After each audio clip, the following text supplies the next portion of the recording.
Bonjour à toutes et à tous, soyez les bienvenus pour ce Flash Info. Le Bitcoin est littéralement en train de cracher. On est en train de revivre quasi la même journée que le 5 février. Souvenez-vous, le 5 février, le Bitcoin a craché. Il est parti de 90 000 dollars, il est allé à 60 000 dollars.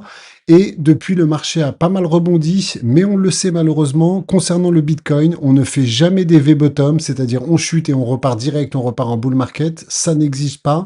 Par contre, ce qu'il est complètement possible, si le Bitcoin rebondit sur cette zone des 60 000 dollars, c'est qu'on fasse un magnifique double bottom. En tout cas, c'est dans ces circonstances, dans ce contexte très compliqué, si on a encore un peu de sang-froid, qu'on peut faire les meilleurs achats, qu'il y a les meilleures opportunités. C'est ce que je vous propose d'aller voir. On prendra tout ça avec des grosses pincettes, parce que si on prend du recul en weekly, on le sait, en général, le bear market se clôture quand en weekly, on descend au 78,6 de Fibonacci. Et donc, il faudra faire très attention, mais je pense qu'à partir de maintenant, il y a des très très belles opportunités. Je comprends qu'il y a beaucoup de gens qui n'ont plus de liquidité, mais c'est maintenant. Voilà, j'en parle ces derniers temps. Moi, je suis en stand-by complet. Et je pense qu'on arrive dans une phase exceptionnelle éventuellement pour renforcer, surtout en étant focus sur les gros dossiers. On a stratégie aussi qui se replie. Et la grosse exclusivité, la grosse breaking news, c'est hallucinant. C'est Jamie Dimon, le patron de JP Morgan, qui nous explique que la blockchain va remplacer l'infrastructure de la finance. C'est à n'y rien comprendre. Il y a quelques jours encore, on en parlait. Il est contre le Clarity Act. Il nous explique qu'en l'État, il va s'opposer au Clarity Act. Et il est en train de nous faire une véritable déclaration d'amour pour la blockchain. Il nous explique, c'est ce que je vous dis ces dernières semaines, ces derniers mois, la technologie blockchain est en train de ringardiser, montrer les failles du système financier actuel et faire passer la finance à un autre niveau. Honnêtement, c'est hallucinant. Donc il y a le court terme, on est en plein crash et il y a les perspectives de la technologie blockchain. Je n'arrête pas de me répéter. Mais c'est très très important pour moi parce que je pense que c'est ça l'avenir, c'est la technologie blockchain. Derrière les cryptos, il y a une technologie sous-jacente qui s'appelle la blockchain qui est, elle, révolutionnaire. Donc au niveau de l'AI, ça s'accélère encore, hein, c'est des levées en centaines de milliards de dollars. Alphabet lance l'une des plus importantes levées de capital de l'histoire. La maison mère de Google a annoncé un plan d'émission d'actions de 80 milliards de dollars. Pour sa première opération en bourse depuis plus de 20 ans, le groupe veut diversifier ses sources de financement. Donc hallucinant. C'est comme une autre introduction en bourse. Par exemple, SpaceX va rentrer en bourse, on en parlera ce week-end. Ils vont lever 70 milliards de dollars. Donc là, ils sont déjà en bourse, mais ils vont faire une émission, donc une augmentation de capital, et ils vont aller chercher presque autant que SpaceX. Donc c'est hallucinant ce qui est en train de se passer. C'est comme s'ils faisaient une deuxième introduction en bourse. Statistique majeure aujourd'hui, la statistique principale, c'est l'inflation qui accélère en mars à 3,2 sur un an. L'inflation accélérée au sein de la zone euro, les prix ont atteint 3,2 contre 3% le mois précédent, ça s'accélère. Au niveau du pétrole, on a une petite reprise. Voilà, on se reprend au niveau du pétrole après avoir pas mal baissé dans les dernières heures. On hésite. Voilà, on est dans une grosse phase d'hésitation. Le Quakers, le CAC 40 qui a l'air de se reprendre. Le S&P 500 qui a ouvert dans le rouge, et comme à chaque fois il ouvre dans le rouge, il finit dans le vert, hein, vous verrez. Et le Nasdaq, comme d'hab, ah non, là j'étais sur Nvidia, qui est en train de partir encore très très haut. Et le Nasdaq, comme d'hab, qui ouvre dans le rouge et qui repart quasiment dans le vert. Donc hallucinant, c'est la grosse actualité du jour qui fait des frissons carrément. Jamie Dimon déclare que la blockchain va remplacer l'infrastructure des marchés financiers.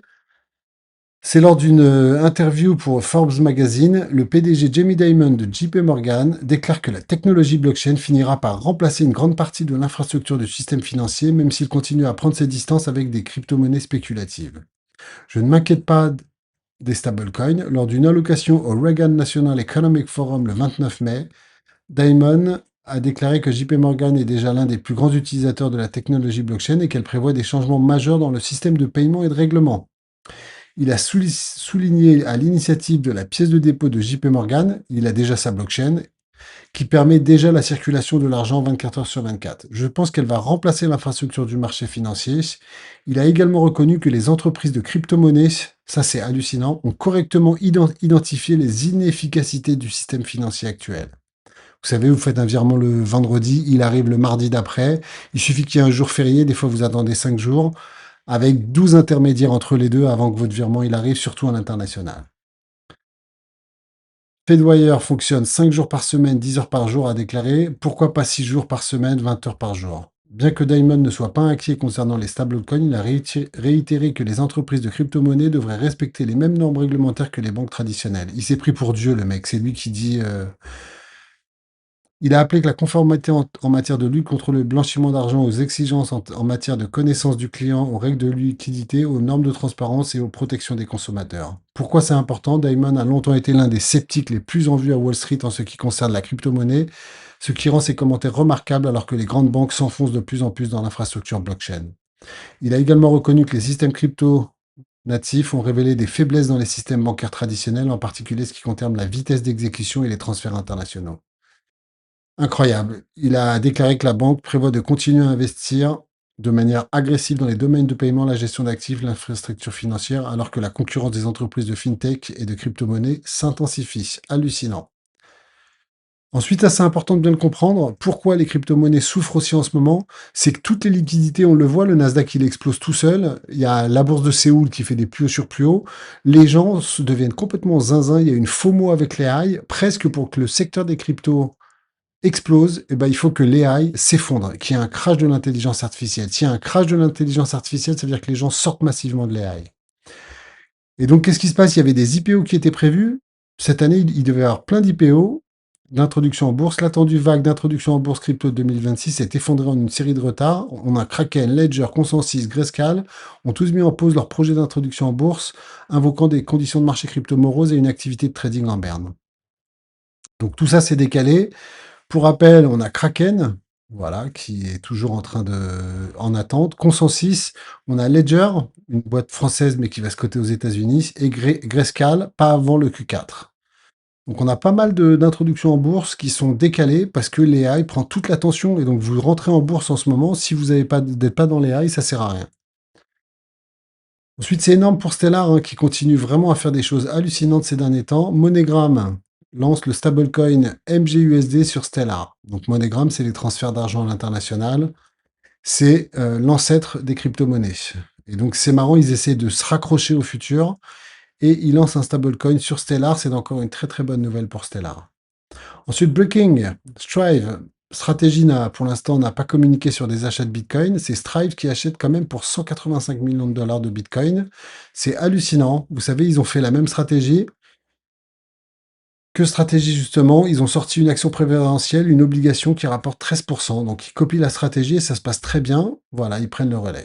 Ensuite, Capital B, on va en parler parce que beaucoup m'ont demandé à chaque fois de faire un dossier. Il y aura un dossier à un moment donné, mais c'est pas le moment tout de suite. Je vous ai dit toujours que j'étais en attente, que je n'ai pas encore acheté, alors que je compte peut-être en acheter. Entre Capital B, on verra au niveau graphique et stratégie. C'est hallucinant ce qu'ils sont en train de faire. L'entreprise, on va aller voir, elle est valorisée à 143 millions. Ils ont demandé un vote à leurs actionnaires, là, pour lever potentiellement 5 milliards. Donc là, il faut faire très très attention. C'est le gros risque avec ce genre de société. Il faut bien le comprendre. Il faut comprendre comment ça marche les actions. L'entreprise, elle vaut 143 millions. Ça veut dire qu'ils veulent lever 30 fois plus d'actions qu'il y en a aujourd'hui. Voilà ce que ça veut dire. Donc aujourd'hui, il y a 300 millions d'actions à 0,5, ça fait 150 millions. Pour lever 5 milliards, ça veut dire qu'ils vont diluer énormément. Ça veut dire que si aujourd'hui vous achetez du capital B, et ben à chaque fois il y aura des augmentations de capital, d'ailleurs des augmentations de capital privées ou pas, où vous pourrez participer. Mais ça veut dire que si vous mettez 1 euro aujourd'hui dans capital B, si vous voulez par exemple participer à toutes les augmentations de capital à venir, il va falloir pour chaque euro que vous mettez en mettre 30. Donc il faut faire très très attention avec ce genre de société, j'en avais déjà parlé. Et en plus au niveau graphique, je vous l'ai déjà dit, moi j'attends un vrai signal de rebond et le signal il est très simple, on va aller voir, c'est qu'il explose la MM200, comme au précédent cycle. On en est très très loin aujourd'hui. On en est très très loin. Ça sert à rien d'être pressé. Regardez, ça a chuté pendant des années et des années. Et quand ça a explosé la MM200, là c'est parti. C'est Grossmile, la même chose sur stratégie. Donc je vous l'ai dit, soyez patients. Malheureusement, il y a des gens qui sont trop impatients. Ils sont impatients, ils ont mis de l'argent dans cette société. Moi je dis, faites très attention. Une fois qu'ils auront, on verra si ça sera accepté ou pas. Si c'est accepté, bah, ils vont lever, ils vont diluer l'action. Et bah, je peux vous garantir que l'action, elle va pas mal, elle va potentiellement chuter. Après, elle va pas forcément s'effondrer, parce qu'à chaque fois qu'ils vont lever, s'ils lèvent 5 milliards, ils vont acheter du Bitcoin en face. Aujourd'hui, ils en ont 3000. Donc peut-être potentiellement, ils vont en acheter des dizaines de milliers des Bitcoins. Donc il faut faire très très attention, c'est en train de pas mal prendre cher. moins 10%, et il faut être très calme. À un moment donné, il y aura des opportunités, je vous l'ai dit à chaque fois. Je voyais en commentaire des gens qui me disent, moi je suis rentré, je vous ai toujours expliqué, donc prenez vos responsabilités. Vous ne pourrez pas dire que c'est moi qui vous ai poussé, je vous ai toujours dit, je suis en stand-by. Qu'au niveau de la map, c'est un peu tendu et on verra qu'il y a des gros signaux hallucinants sur certaines altcoins. Regardez, hallucinant. On a la Bitcoin dominance qui continue à s'effondrer, le Bitcoin qui s'effondre vraiment. Et regardez, donc ça c'est le scénario de rêve. Hop, on part d'ici, on fait boom, boom, et on repart. Voilà, double bottom, et là on peut repartir. Ça, je vous l'ai déjà dit, je n'y crois pas une seconde. J'ai jamais vu le Bitcoin faire un V-bottom. Le Nasdaq le fait, V-bottom, et il repart normal. On l'a vu pas plus tard que... Ah là là, c'est malheureux, mais nous, on n'a jamais cette chance. Nous, ça doit être laborieux, ça doit être, regardez, V-bottom, boom. Et il le fait à chaque fois. Le S&P 500, c'est pareil. Donc nous, malheureusement, ça n'existe pas dans les cryptos. Il faut qu'il y ait de la souffrance. Peut-être que même ça sera pire. Peut-être qu'on a épaule, tête, je sais pas combien on va descendre. On va remonter ensuite. Hop, qu'est-ce qu'il me fait? On va remonter et on va faire épaule, tête, épaule, un truc comme ça. Vous voyez ce que je veux dire? Et d'ailleurs, épaule, tête, épaule, jusqu'à quand? Faites très attention. Ça veut dire que même ici, autour des 60, je pense que moi, je vais renforcer ma position en Bitcoin, mais je ne vais pas m'exciter. Je vais garder l'essentiel de ma liquidité pour éventuellement plus tard.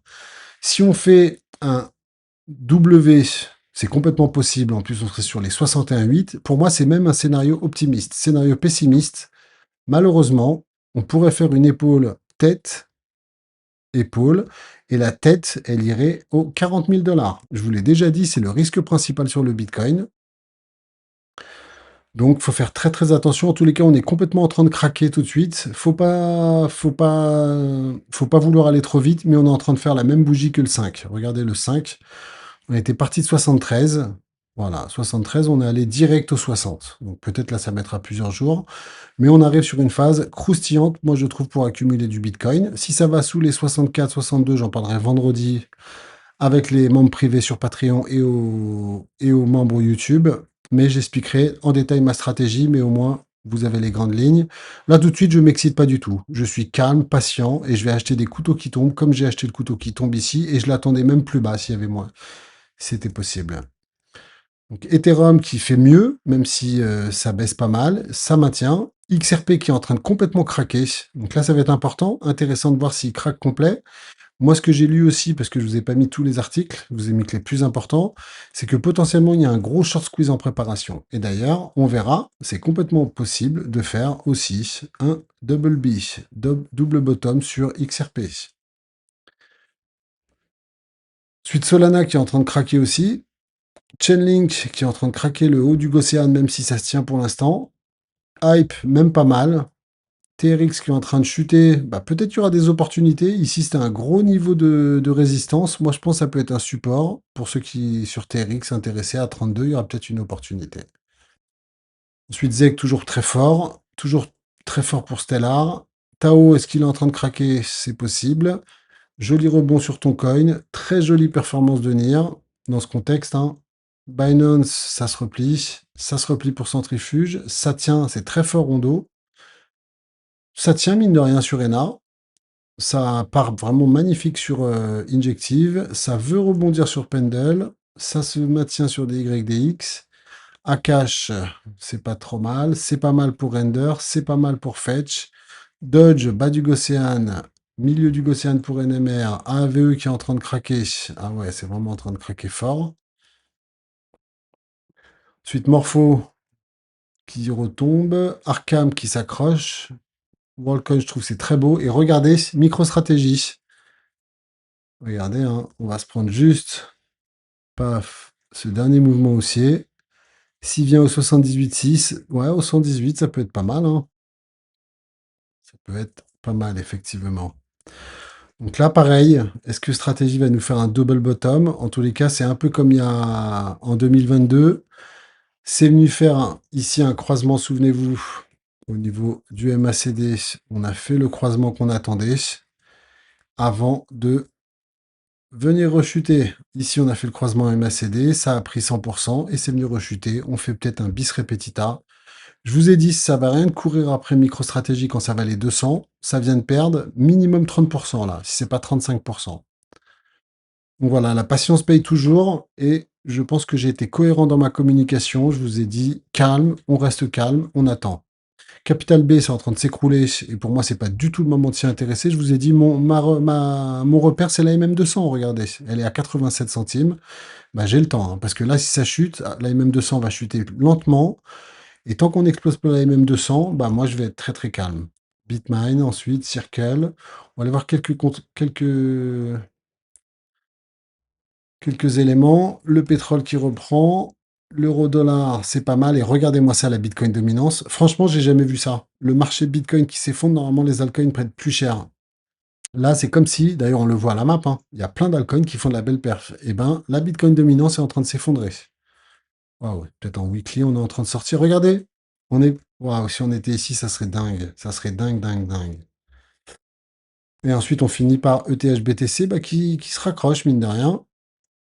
Bitcoin en euros, bah là forcément, hein. Bitcoin en euros, 58 000. Bitcoin face à l'or aussi qui s'écroule. Et on voit que Total 3 ES, bah, c'est pas si dégueu, mine de rien. Il se maintient sur le milieu du Océan. Donc n'hésitez pas, en tout cas, dans ces moments complexes, on essaie de garder de l'analyse, du sang-froid pour vous apporter des analyses aussi bien sur le court terme que sur le long terme avec des dossiers comme Jamie Dimon de JP Morgan. Un maximum de likes, un maximum de commentaires, s'il vous plaît. Ça me ferait très très plaisir. Je vous souhaite une bonne soirée. Je vous dis à demain pour un morning où on suivra de très très près ce qu'il est en train de se passer pour la suite des aventures. Bonne soirée. Ciao à toutes.